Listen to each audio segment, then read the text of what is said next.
Hey everybody, it's Shaman Sister Sin, and you're listening to the Meditations and More podcast brought to you by Earth Mama's Apothecary and littleshaman.org. That's me, Little Shaman. Today I wanted to talk to you about denial in narcissists. It's a very common problem when dealing with narcissistic people, and it's a large part of what drives them, so I thought we'd talk about it on the show today.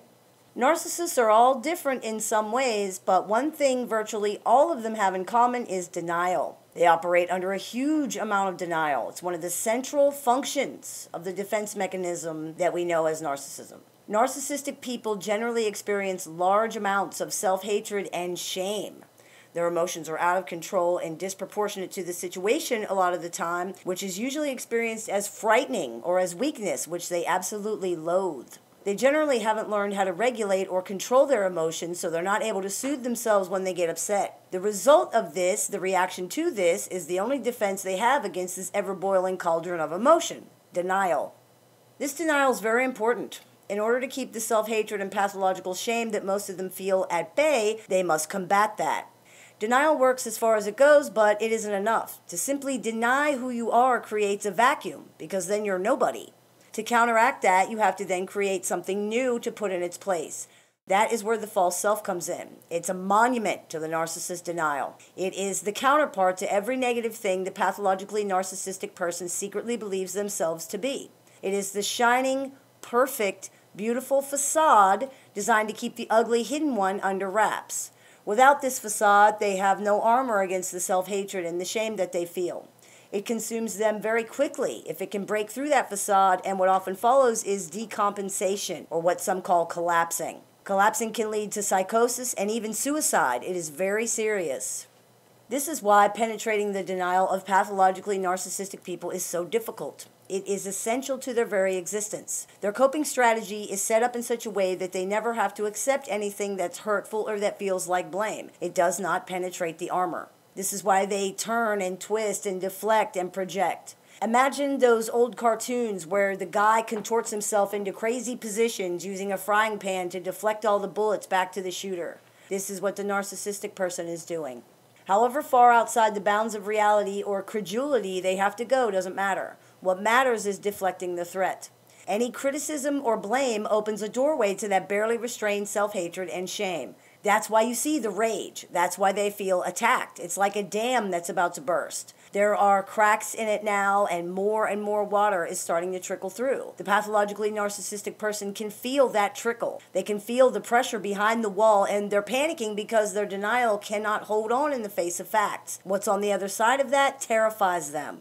Denial can be very powerful, but it's also a fragile coping mechanism for pathologically narcissistic people. There's a thin wall between the narcissist and the things they want to escape, and it's fractured pretty easily, probably because they are aware they're hiding something. When this happens, you will often see various types of devaluation: rage, hysterics, suicide attempts, silent treatments, ghosting, and discarding, and more. Not only are these things a warning to the threat to back off, but when you deny something, you make it more powerful. The more afraid you are of something, the more you hide from it, the more power you give it. Imagine how powerful these things are then, considering the sheer amount of time and energy the narcissistic person has put into denying them for their entire life. It probably feels like a monster inside of them, and ironically, that's often exactly how it comes out. Narcissistic people face these threats to their denial constantly because they can't avoid reality completely. They may appear delusional, but they are not psychotic, and even the most clever reframing in the world simply cannot mitigate all the facts all the time. Sometimes some things get through. It's a never-ending battle on their part then to shore up the cracks in the dam so that they don't drown. They are good at it, but contrary to their beliefs, nobody's perfect. When denial of something is no longer possible, often serious depression can occur. They may break down and collapse under the strain. This is often when they will reach out to others with their threats of hurting themselves or feelings of abandonment, rejection, and despair. Because pathologically narcissistic people cannot regulate or create their own self-worth, they have to extract it from other people, usually using the false self. If they cannot use the false self, such as in times of collapse, what you will often see is a heavily filtered version of the true self. A cataclysmically depressed wreck of a person, a child who does not know how to function in this world.